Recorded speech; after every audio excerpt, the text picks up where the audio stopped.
প্রিয় দর্শক, আপনারা জানেন যে নতুন যে রাজনৈতিক দলটা হয়েছে পার্টি, তারা নতুন কয়েকটা জিনিস তাদের প্রথম সমাবেশে জনগণের সামনে তুলে ধরেছেন। তার মধ্যে একটা হলো যে গণপরিষদ নির্বাচন করতে হবে। গণপরিষদ নির্বাচনটা কেন করতে হবে? সেটা করতে হবে নতুন সংবিধান তৈরি করার জন্য। তো এখন অনেকেই কিন্তু আপনারা কি জানেন কি না আমি জানি না, আমার ধারণা অনেকেই জানেন না আসলে গণপরিষদ জিনিসটা কি, গণপরিষদ নির্বাচনটা কি। জাতীয় সংসদ অথবা স্থানীয় সরকার এই সমস্ত নির্বাচনের বাইরে গণপরিষদ নির্বাচন কি আমাদের দেশে কখনো হয়েছিল? আমাদের যারা বাংলাদেশে যাদের জন্ম, তারা কি কেউ কখনো এরকম একটা গণপরিষদ নির্বাচন দেখেছিলেন? কেউ দেখেছিলেন? যে জিনিস কখনো আমরা দেখিনি, সেই জিনিসটা কেন এখন দরকার পড়ছে, এই আলোচনাটা কিন্তু অনেকের কাছে আসছে। আমি নিজেও একবার বলেছিলাম যে আপনি আজকে একটা গণপরিষদ নির্বাচন, মানে তার আগে আমি একটু বলে নিই, এটা বরং বলে নেওয়াই ভালো যে আসলে গণপরিষদ জিনিসটা কি।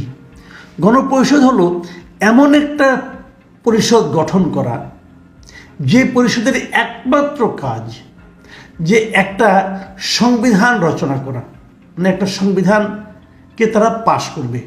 তারা বসে বলবে যে এই আমাদের সংবিধানে থাকবে। কেবল সংবিধানটা যখন পাশ হয়ে যাবে তখন সেই গণপরিষদের আর কোনো গুরুত্ব থাকবে না, তারা সবাই পদত্যাগ করবে।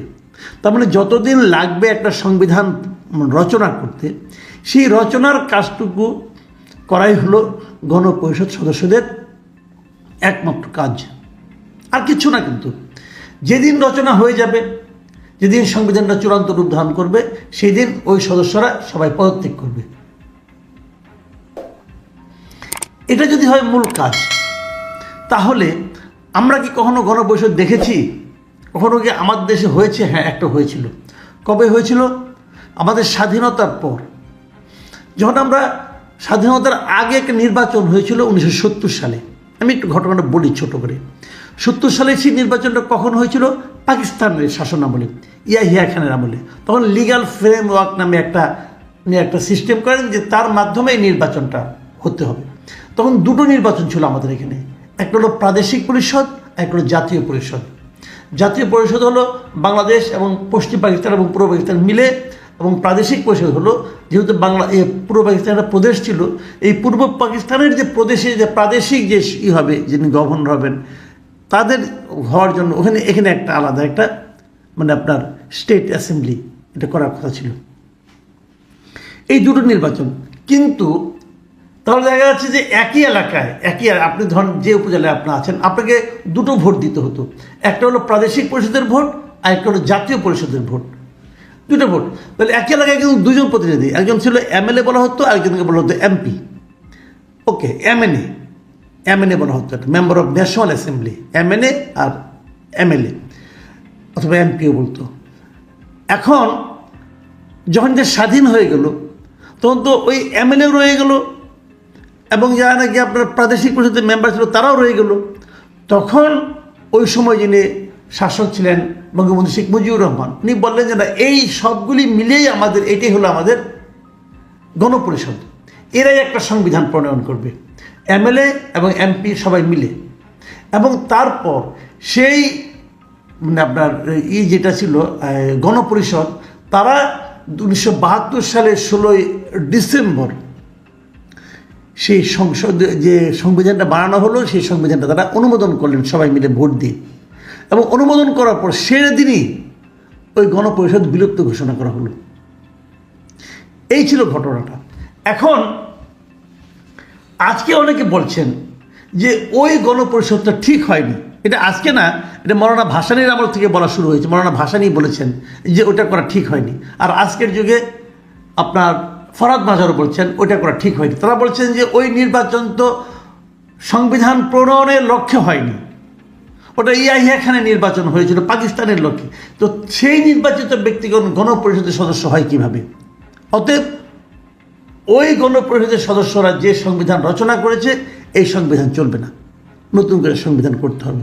ঠিক আছে, এখন আপনারা করেন। এবং তার জন্য এরই মধ্যে আমাদের একটা সংবিধান সংস্কার কমিশন গঠন করেছে এই অন্তর্বর্তীকালীন সরকার, প্রফেসর আলী রিয়াজের নেতৃত্বে। এবং সেই সংবিধান সংস্কার কমিশন তাদের রিপোর্টও দিয়ে দিয়েছে।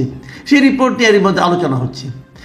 একদিকে সরকার বলছে যে এই রিপোর্টগুলো নিয়ে তারা সমস্ত পলিটিক্যাল পার্টির লিডারদের নিয়ে বসে প্রত্যেকটা সংস্কারের বিষয় তুলবে, আলোচনা করবে এবং কতটুকু গ্রহণ করা যায়, কতটুকু বর্জন করা যায় সেটা নিয়ে তারা আলোচনা করবে। কিছু কিছু জিনিস এখনই বাস্তবায়ন করা যেতে পারে, কিছু কিছু জিনিস নির্বাচনের পরে বাস্তবায়ন করা যেতে পারে। সেগুলো নিয়ে আলোচনা হবে, ঐকমত্য হবে, তারপরে সেখান থেকে একটা সিদ্ধান্ত হবে এবং সেই সিদ্ধান্তগুলোতে সমস্ত পলিটিক্যাল পার্টির লিডাররা সিগনেচার করবেন। যদি সংবিধানের কোনো কিছু চেঞ্জ করতে হয়, নতুন যে ইলেকশন হবে, ইলেকশনের মাধ্যমে যারা নির্বাচিত হবেন তারা সংবিধানটা সংস্কার করবেন যে এই পোস্টের সংস্কার আমরা করব। দেখুন, যে কমিশনটা গঠন করা হয়েছে তার নাম কি? সংবিধান সংস্কার কমিশন। ওটা কিন্তু সংবিধান প্রণয়ন কমিশন না, সংবিধান সংস্কার কমিশন। আর নতুন যে আরেকটা দল হলো আজকে থেকে 3-4 দিন আগে, জাতীয় নাগরিক পার্টি, তারা বলছে যে না, নতুন একটা সংবিধান প্রণয়ন করতে হবে। দেখুন, এখন এরা কিন্তু একটা পলিটিক্যাল পার্টি, মাথায় রাখবেন। এরা আমাদের অন্য অন্য রাজনৈতিক বিএনপি, জামাত ইসলাম অথবা কমিউনিস্ট পার্টি, এই যে পলিটিক্যাল বাসদ, এই যে পার্টিগুলো আছে, এই পার্টিগুলোর মতো এরা একটা পার্টি। এরা হলো একমাত্র পার্টি যারা বলছে যে সংবিধান সংস্কার হবে না, সংবিধান নতুন করে প্রণয়ন করতে হবে এবং তার জন্য একটা গণপরিষদ নির্বাচন করতে হবে। প্রথম দিন এটা আলোচনা হওয়ার পর অনেকে প্রশ্ন করেছিল যে এখন কি একটা গণপরিষদ নির্বাচন করার মতো বিলাসিতা আমাদের করার সুযোগ আছে? কারণ নির্বাচন তো অনেক ব্যয়বহুল ব্যাপার একটা। তো আজকে দেখলাম এই নতুন যে কমিশনটা, এই নতুন যে পলিটিক্যাল পার্টিটা হয়েছে, তারা আজকে জাতীয় স্মৃতিসৌধে গিয়েছিল শ্রদ্ধা জানাতে। তারপর সেখান থেকে রায়ের বাজার এসেছিল, সেখানেও গণকবর যে এই যারা আছে আমাদের এখানে রায়ের বাজারে যে আমাদের স্মৃতিসৌধ আছে সেখানেও তারা শ্রদ্ধা জানিয়েছে এবং 2 জায়গায় তারা সাংবাদিকের সঙ্গে কথা বলেছে। এবং কথা বলতে যে এখানে এসে রায়ের বাজারে এসে নতুন দলের যিনি আহ্বায়ক নাহিদ ইসলাম, উনি সাংবাদিকদের বলেছেন যে একই দিনে গণপরিষদ এবং জাতীয় সংসদের নির্বাচন হতে পারে। মানে যেদিন আপনারা জাতীয় সংসদে নির্বাচন করবেন সেই দিন আপনি একই দিনে গণপরিষদের নির্বাচনও করতে পারেন। তাহলে আরেকটা ব্যালট পেপার থাকবে যেটার মাধ্যমে গণপরিষদের একজন সদস্য নির্বাচিত হবে। এই হলো ওনার বক্তব্য। এখন প্রশ্ন হলো, এটা কিন্তু ভালো, আমার কাছে এই প্রস্তাবটা পছন্দ হয়েছে। এখানে খরচ তো কমলো, হতেই পারে একটা কমিশন। কিন্তু আমার প্রশ্ন হলো যে যারা গণপরিষদের সদস্য হবেন তাদের কেউ কেউ তো আবার জাতীয় সংসদের সদস্য হতে চাইতে পারেন। তারা হয়তো ভাববেন 2 দিনের জন্য আমি গণপরিষদের সদস্য হব কেন, আমি জাতীয় সংসদের সদস্য হব। তাহলে দেখা যাবে যে গণপরিষদে খুব যোগ্য লোকগুলো আসবেন না। যোগ্য লোক সবাই যারা আছেন, যারা এলাকায় যাদের গ্রহণযোগ্য আছে, যাদের উপর জনগণের আছে, সাপোর্ট আছে, জনগণ যাদের পছন্দ করেন, সেই লোকগুলি হয়তো তারা জাতীয় সংসদ নির্বাচনের দিকে ধাবিত হবে।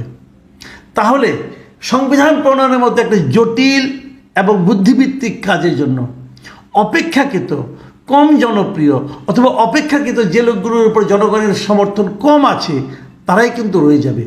এতে লাভটা কী হবে? যিনি জাতীয় সংসদের সদস্য হতে পারবেন তিনি কেন গণপরিষদের মতো যে গণপরিষদ সদস্যের যে কাজ সেই কাজটা করতে পারবেন না, এমনটা কেন ভাবা হচ্ছে? এই জিনিসটা আমার কাছে ক্লিয়ার না।